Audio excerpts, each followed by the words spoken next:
Bonsoir à toutes, bonsoir à tous. Je vais attendre une petite minute. Je vais faire une vidéo qui sera très courte, qui par contre me tient à cœur. Plus que jamais, ça fait déjà pratiquement 2 semaines que je n'ai plus fait de live. J'ai été très occupé avec le rassemblement des droits de l'homme. Et bien évidemment, je dois absolument, en tant qu'homme de justice, rebondir sur cette actualité dramatique qui se passe dans notre pays, une actualité criminelle qui se passe dans notre pays. Et je devais rebondir. J'attends quelques minutes. Je ne vous cache pas que je suis plus que perturbé, troublé. J'ai même mal d'être une fois de plus français dans notre pays qui est la France. Ce qui se passe est absolument abominable. Et je tenais à m'exprimer, c'est-à-dire à exprimer aussi la voix des Françaises et des Français qui m'écoutent, peu importe le nombre à cette minute, car je sais que cette vidéo sera visionnée par la suite. Ce que je voulais vous dire, c'est bien évidemment sur cette actualité, ce gamin qui a été littéralement assassiné, et je dis bien assassiné. Alors à un moment, ce gouvernement, si on peut l'appeler ainsi, cette entité qui est autre que des prestataires de services, vont jusqu'à assassiner aujourd'hui des jeunes. Alors on parle de refus d'obtempérer, peut-être, même sans doute, ok. Ce jeune est parti, n'a pas répondu aux 2 tons, au gyrophare, a continué. Il s'est finalement arrêté. De là, 2 assassins. Je pèse le poids de mes mots. 2 assassins qui portent l'uniforme s'approchent de lui, tout excités. Ok, déjà, il devrait apprendre à se calmer. Parce que dans une situation telle que celle-là, aussi dramatique, on reste calme. On ne prend pas son revolver et on ne pointe pas le revolver à la tête de quelqu'un. Parce qu'en retour, le jeune n'avait pas de revolver non plus à lui pointer sur sa tête à ce policier. Donc il était derrière son volant. Mais je vous rappelle que ces policiers étaient sur le côté du véhicule et non pas en face du véhicule. Donc les policiers n'avaient aucun souci en ce qui concerne leur sécurité. Par contre, quel homme! Waouh! Quelle force! On porte ainsi un revolver sur la tempe de quelqu'un et on le menace de le tuer parce qu'il ne s'arrête pas en véhicule. Mais où sommes-nous? Mais où sommes-nous? Mais où sommes-nous? En Ukraine? En Russie? Où sommes-nous? Alors à ces 2 policiers, je m'adresse, bien que probablement ils ne m'entendront jamais ou ils ne verront jamais cette vidéo. Vous êtes des sales personnes. Vous êtes des criminels. C'est tout ce que vous êtes. Vous avez tué un gamin de 17 ans. C'est tout ce que vous avez fait. Vous auriez pu le laisser partir. Vous auriez pu encore le poursuivre. Et éventuellement le laisser partir. Avec une plaque d'immatriculation, même si elle était fausse, peu importe. C'était pas nécessaire de faire prendre des risques déjà aux citoyennes, aux citoyens, dans une telle situation. Et ou alors poursuivez-le. Allez derrière votre moto de merde, payée par les contribuables des Françaises et des Français. Mais par contre, c'était plus simple de tirer plusieurs coups, de le tuer, alors que ce policier n'était même pas face au véhicule, il n'avait aucun risque. Et vous vous étonnez des émeutes en France? Les forces de l'ordre qui assassinent ainsi. Mais où sommes-nous? Je me bats depuis 6 ans, 7 ans au Rassemblement des droits de l'homme. Je suis censuré parce que je suis le seul à avoir la voix de la France. Je suis le seul à dire la vérité. Je suis le seul. Et croyez-moi, ce système essaie de m'attaquer de tous côtés, y compris le ministère de l'Intérieur. Et je le dis aujourd'hui, car je vais vous tenir informé aussi de ce qui se passe en ce qui me concerne. Les instructions qui sont données par ce prestataire de service, qui n'est qu'un gouvernement corrompu, qui tue aujourd'hui, Et je pèse le poids de mes mots. Qu'on vienne m'attaquer là-dessus aussi, pas de problème. On m'attaque de tous les côtés, de toutes les façons, parce qu'on est en panique. Alors je m'adresse maintenant je ne peux même pas l'intituler à ce gouvernement, à ce prestataire de service. Déjà un Darmanin, démissionné. Ministre de quoi? Ministre de quoi? Si vous démissionnez pas, vous êtes complice. Donc vous auriez tué ce gamin aussi, et ces deux policiers. Et ce policier qui l'a tué. Alors moi je m'adresse à lui s'il a un fils. Et si c'était votre fils qui était mort? J'ai la haine contre ce système, parce que c'est un système qui tue. Et cette voix qui est ma voix, qui est la voix de la France, qui est votre voix, on la censure. Et on la censure parce qu'elle dit la vérité, c'est tout. Alors bien évidemment, je cautionne toutes les émeutes en France. Bien évidemment, comment on va se défendre sinon? Faut-il avoir nous aussi un revolver sur soi? Et un policier nous arrête et on lui tire aussi une balle dans la tête, et alors où on va? Comment le ministre de l'Intérieur n'a pas démissionné? Comment Emmanuel Macron ne l'a pas foutu dehors? À la minute! Comment? Quelqu'un est mort? Alors pire encore, et c'est normal qu'il y ait des émeutes. Qui paye ces policiers? Les Françaises et les Français.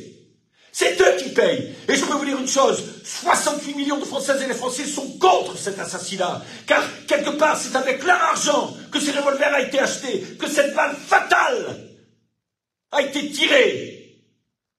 Alors, les jeunes et les adultes ont fait tous des erreurs. Refus d'obtempérer, très bien. Mais on meurt pour un refus d'obtempérer? On meurt pour un refus d'obtempérer? On meurt pour un refus d'obtempérer?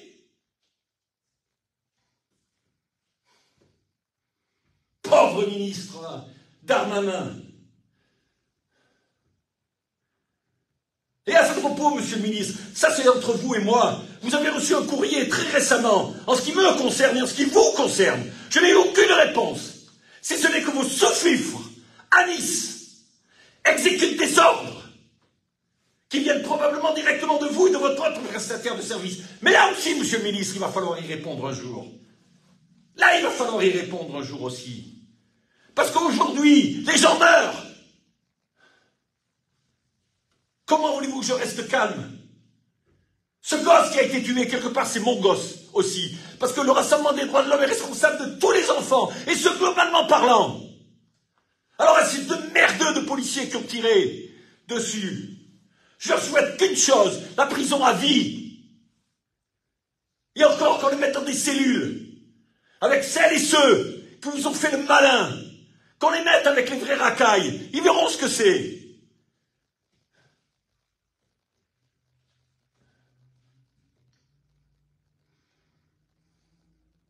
Mais réveillez-vous une fois pour toutes. Extraordinaire, faites ces émeutes. Et si vous cassez les choses, cassez-les. Peu importe. Qu'on m'attaque, parce que j'ai dit ça, mais qu'on m'attaque. De toute façon, je vais vous dire une chose. Et ça, je m'adresse encore directement à ce gouvernement. Vous m'avez attaqué depuis 5 ans. Ça fait 5 ans que vous attaquez le Rassemblement des droits de l'homme. 5 ans que vous censurez le Rassemblement des droits de l'homme. Ça veut dire que 5 ans vous censurez la voix des Françaises et des Français. À un moment, ça va plus durer. Ça va plus durer.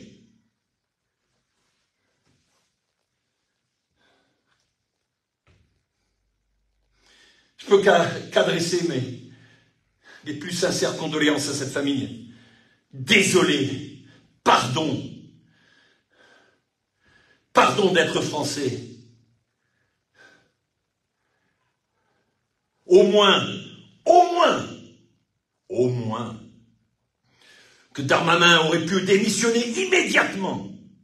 Parce qu'une telle erreur, c'est une erreur fatale, c'est une erreur qui tue. Comment peut-il encore rester derrière ce bureau de ministre de l'Intérieur? Comment vous, encore policiers, vous pouvez l'escorter dans ses déplacements? Refusez les escortes. On va lui ouvrir la route à ce ministre de l'Intérieur et il va l'attaquer maintenant pour diffamation. Qui m'attaque? Qui reste bloqué au feu rouge? qui soient courageux, qui descendent dans la rue maintenant et qui disent « Voilà, je suis Darmanin, ministre de l'Intérieur », sans avoir ces sous-fils de policiers qui le protègent, sans avoir cette protection policière en tant qu'homme. Sois un homme. Si tu sais encore ce que ça veut dire. Et je te tutoie là, parce que ça vaut même pas le vouvoiement.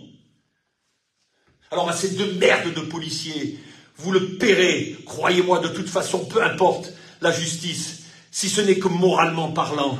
Vous avez tué ce gamin, alors que vous auriez pu le laisser en vie. Vous n'étiez pas devant le véhicule, vous étiez sur le côté, assez fort de tirer 4 balles avec un revolver.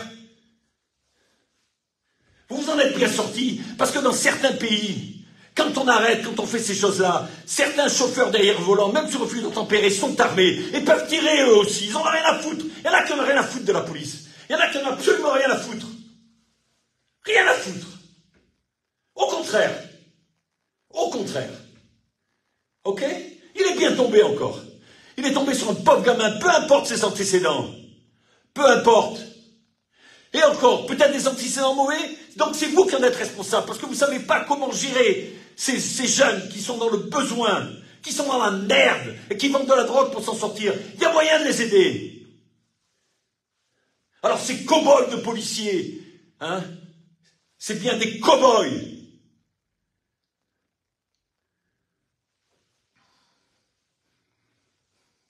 Et j'attends toujours votre réponse, monsieur Darmanin. Y compris au directeur départemental de la police de Nice. Et vous savez très bien de quoi je parle. Il se peut que la semaine prochaine, je fasse un live à ce sujet. Il se peut. Et vous aurez des explications à donner. Parce que c'est pas à moi. Hein. Moi, je représente 68 millions de Françaises et de Français, malgré que vous m'ayez censuré. Mais aujourd'hui, comment puis-je me taire? Avec un gamin qui est à la morgue? Vous avez vu déjà un mort? Il est froid. C'est un morceau de... S'il n'a plus rien, il n'a plus de vie à l'intérieur. Et tout ça, parce qu'il a refusé de s'arrêter.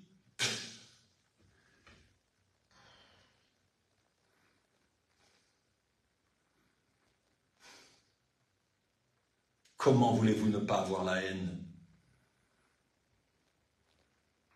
Et dans cette haine, il y a tellement d'amour pour mon pays. Mais à un moment, ce gouvernement, il va falloir qu'il s'arrête. Voyez, je viens d'appeler gouvernement parce que il est officialisé ainsi. Mais moi, Philippe Argillier, président du Rassemblement des droits de l'homme, qui est un gouvernement, qui n'est pas officiel, effectivement, mais qui l'est. Il a ses structures à l'étranger.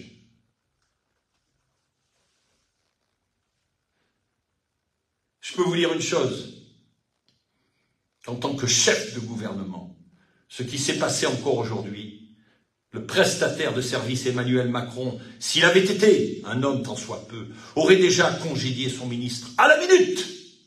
Rien qu'à la vue de la vidéo, voyant que le policier n'était pas en face du véhicule. Peut-être, si le policier avait été en face, et que pour sauver sa vie, parce que le gamin aurait démarré, il aurait dû lui tirer une balle dans la tête, peut-être ça s'expliquait. Mais là, sur le côté... Ah, ils sont courageux, ces policiers, hein, avec leur uniforme. Alors, il y en a des bons, des policiers, bien sûr qu'il y en a des bons. Mais les pourris, les corrompus, il faut les sortir.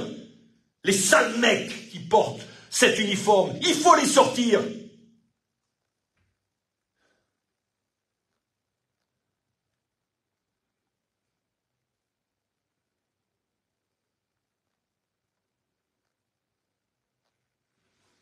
Je vais terminer là.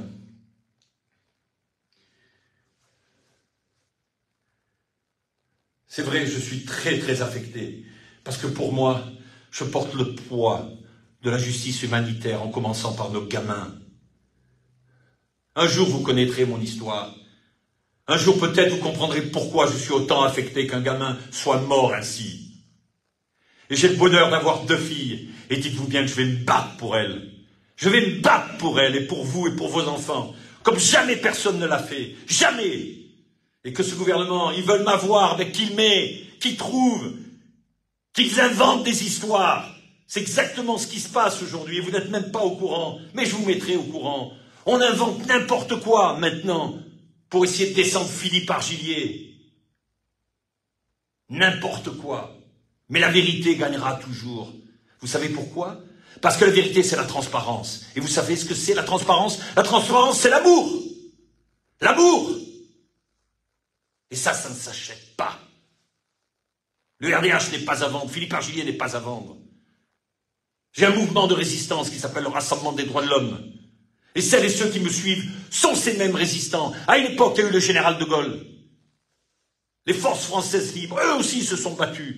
Ils n'avaient rien à foutre du gouvernement en place. En somme, certains sont morts sous la torture pour pouvoir aider leur pays. C'est en leur nom aussi que je parle. Parce que mon père était le président des forces françaises libres, le commandant Charles Argillier. Oui. Alors dans cette famille qui est la mienne, l'intégrité, c'est ce qui nous fait vivre. La transparence. Je vais m'arrêter là. Malheureusement, je ne peux rien faire pour ce gamin. Je ne peux rien faire. Par contre, ce que je peux faire, c'est continuer mon combat. C'est continuer notre combat pour cette liberté, pour cette transparence, pour cette victoire qui nous attend, où une fois pour toutes, ce gouvernement sera mis à mort, mis à terre. Et quand je parle de mise à mort, rassurez-vous, on n'est pas des lâches comme vous qui tirez. Je parle de mise à mort au niveau de votre fonction. On n'a pas besoin d'avoir accès aux armes, nous.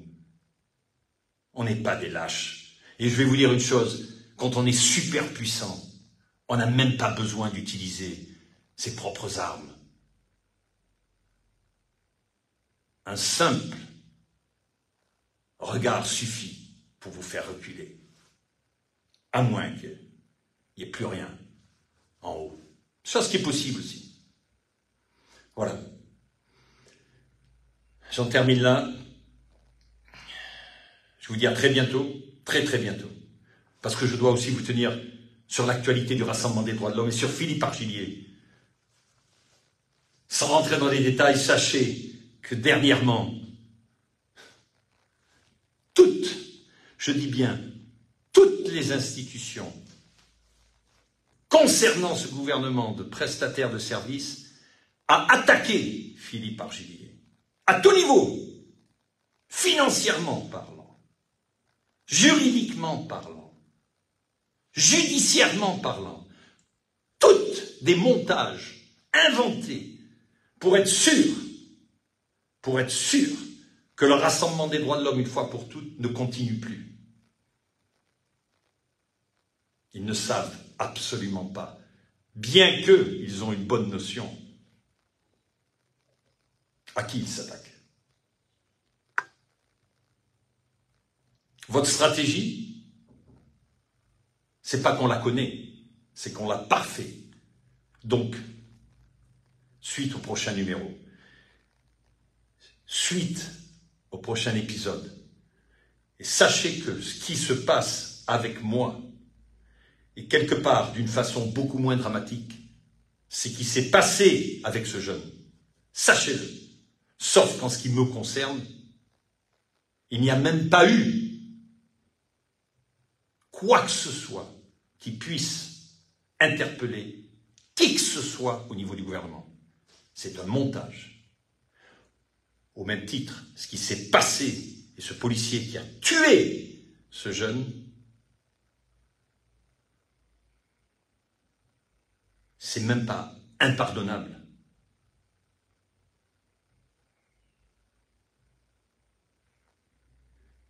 C'est inimaginable.